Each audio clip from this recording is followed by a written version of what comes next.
قرآن مجید میں 5 جگہ اللہ کے حق کے بعد فوراً والدین کا حق ہے. وَقَضَىٰ رَبُّكَ أَلَّا تَعْبُدُوا إِلَّا إِيَّاهُ وَبِالْوَالِدَيْنِ إِحْسَانًا. تیرے رب نے فیصلہ کر دیا ہے کہ اس کے سوا کسی کی بندگی نہیں کرو گے اور والدین کے ساتھ نیک سلوک کرو گے. اللہ کے حکم کے بعد، اللہ کے حق کے بعد والدین کا حق ہے. سورہ لقمان میں انشکر لی ولوالدیک، شکر ادا کرو میرا بھی اور اپنے والدین کا بھی. اور سورہ بنی اسرائیل میں تو کیا تفصیل آئی ہے. اما یبلغن عندک الکبر احدہما او کلاہما فلا تقل لہما اف ولا تنہرہما وقل لہما قولا کریما واخفض لہما جناح الذل من الرحمۃ وقل رب ارحمہما کما ربیانی صغیرا. اگر تمہارے والدین میں سے ایک یا دونوں تمہارے پاس بڑھاپے کی عمر کو پہنچ ہی جائے، انہیں کبھی اف تک نہ کہنا، دل نہ توڑنا ان کا، چھاتی چوڑی کر کے بات نہ کرنا، ان سے کندھے جھکا کر بات کرنا، ادب سے گفتگو کرنا. قل لہما قولا کریما واخفض لہما جناح الذل من الرحمہ، اپنے کندھوں کو جھکا کر رکھنا.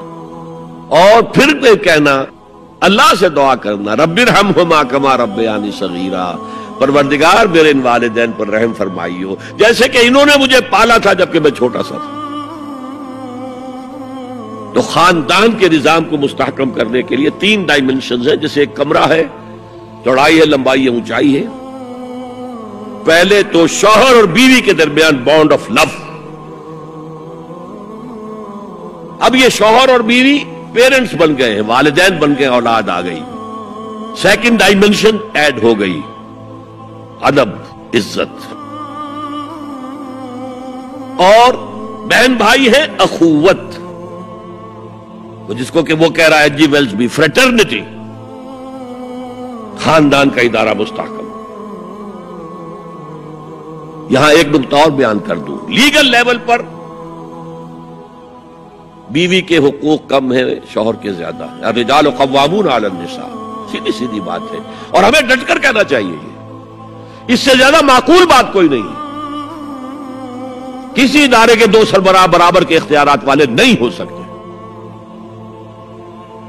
لیکن اخلاقی طور پر جو ماں کا حصہ ہے،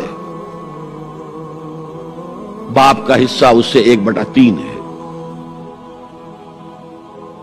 قرآن مجید میں آیا ہے نا، حملتہ امہ وہنا علی وہن وفصالہ فی عامین ان اشکر لی ولوالدیک. اسے اٹھائے رکھا اس کی ماں نے اپنے پیٹ میں، کمزوری پر کمزوری جھیل. کمزوری تو ہو رہی ہے، اس کا خون چوس رہا ہے اندر، جھونک جو ہے وہ چوس رہی ہے خون اس کا. اور سب ماؤں کو تو اتنی نرشمنٹ موجود نہیں ہوتی کہ آپ پریگننسی میں اس کے لیے ضروری نرشمنٹ فراہم کر دیں. وہنن علی وہن، کمزوری پر کمزوری جھیل کر بھی اپنے پیٹ میں اٹھائے رکھا.